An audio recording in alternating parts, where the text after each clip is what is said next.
मित्रांनो, अखेर सायली अर्जुनने नागराज, प्रिया आणि महिपतची चोरी पकडलेली आहे. ते तिघेही जण पकडले गेलेले आहेत. ते कसं तेच आपण पाहणार आहोत. मित्रांनो, इथे आता नागराजने जेव्हा प्रियाला फोन केला तेव्हा प्रिया ही पूर्णाजीला चकवा देत चालली होती. परंतु पूर्णाजीने तिला अडवलं आणि तिला विचारलं की तू बाहेर का चालली. तेव्हा ती बोलली की बाहेर काम आहे. तेव्हा पूर्णाजी तिला बोलते की तुझं बाहेरचं काम न झालेलंच बरं, तू घरातच जा आणि ऐक माझं, तुला मी कुठेही जाऊ देणार नाही. त्यामुळे बिचारी प्रिया आता मागं फिरते.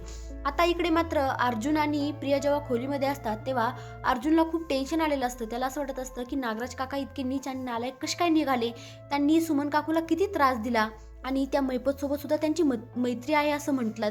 त्यामुळे आता प्रियाला टेन्शन येतं की अश्वना जर माझ्या बाबतीत कळलं तर किती अवघड होईल. परंतु आता प्रियाच्या डोक्यात एकच मिशन असतं, काहीही झालं तरी मला इथून सटकायचं आहे. आणि त्यामुळे ती आता किचनमध्ये स्वयंपाक करत असताना जेव्हा पूर्णाजी पूजा करत असतात तेव्हा मात्र ती तिथून सटकते आणि पूर्णाजीला चकवा देत ती मात्र नागराजची मदत करायला जाते.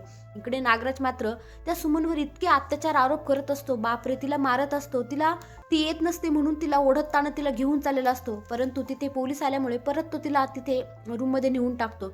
आता त्याच्या एकट्याच्याने हे शक्य नसतं. तो वाट पाहत असतो की माझी सवंगडी प्रिया कधी येईल आणि मी कधी या दोघांना इथून हलवेल. जर काही सायली अर्जुनने मला इथे पाहिलं तर माझं काहीच खरं नाही.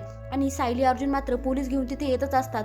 त्यामुळे आता त्यांना कसला तरी आवाज येतो म्हणून ते त्या दिशेने धावतात आणि पत्र्याच्या छोट्याशा एका खिडकीत म्हणजे एका याच्यामधून ते डोकून पाहतात तर त्यांना भयानक दृश्य दिसतं समोर.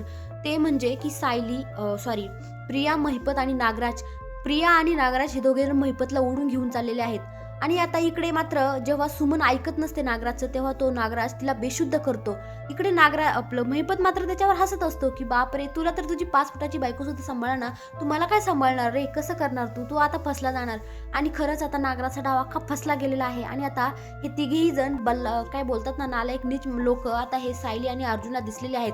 त्यामुळे आता ह्या तिघांचं भांडं लवकरच, तिघांचं म्हणजे महिपतचं तर भांडं फुटलेलं आहेच, परंतु आता हे नागराजचं आणि या प्रियाचं भांडं लवकरच फुटणार आहे आणि ते पाहायला खूपच मजा येणार आहे. तुम्हाला काय वाटतं कमेंटमध्ये नक्की सांगा. धन्यवाद.